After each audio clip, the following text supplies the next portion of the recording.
ሴት መሆን በጣም ከባድ ፈተና ነው። በተለይ በእኛ ማህበረሰብ ውስጥ ሴት መሆን ፈተና ነው። መቼ ነው የምታገቢው?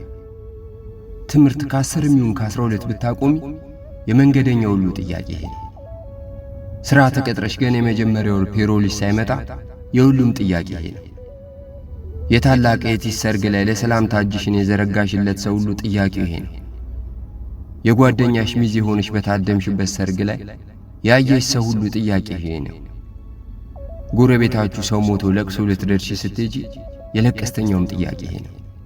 ሌላው ቀርቶ ቀበሌ ያላገባ ልትወጪ ስትሄጂ የመዝገብ ቤት ሰራተኛዋ ጥያቄ ይሄ ነው። ዛሬ ለአንቺ እንደ ምሳሌ የሚነሱ ጓደኞች ስላገቡ አልቀደሙሽ። አንቺም እስካሁን ባለማግባትሽ እኮ አልዘገየሽም።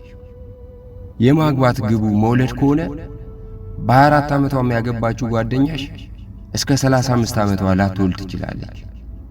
ትዳር ለልጅ ዋስትና አይደለም። የዘገየሽው አንቺ በ36 ዓመትሽ አግብተሽ ከ9 ወር በኋላ የመንታ ልጆች እናት ልትሆኝ ትችላለሽ። በ23 ዓመቷ ያገባችው ጓደኛሽ ዓመትም ሳትቆይ ልትፋታ ትችላለች። አንቺ ግን በ38 ዓመትሽ አግብተሽ 60ኛ ዓመት ኢዮቤልዩ በዓላችሁ በልጅ ልጆቻችሁ ሻማ ልታከብሪ ትችላለሽ። ፈጥኖ ማግባት ለትዳር መዝለቅ ዋስትና አይደለም። በ25 ዓመት ያገባችሁ ሴት በትዳር ተቃጥላ 2 ዓመት ሆስፒታል በመመላለስ ደክማ በ27 ዓመቷ ልትሞት ትችላለች።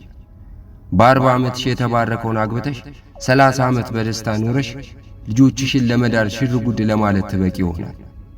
ቀድሞ ያገባ ሁሉ ደስተኛ አይደለም። ሁሉም ነገር የራሱ ጊዜ ትክክለኛ አለ። በጊዜው የሆነ ነገር ሁሉ ደግሞ ትክክል ነው።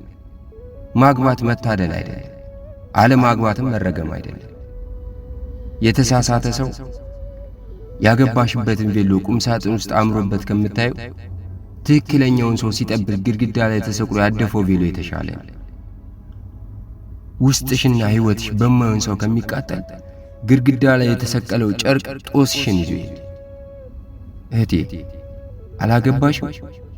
ግድ የለሽም፣ አትጨነቂ። ማንም አልቀደመሽ።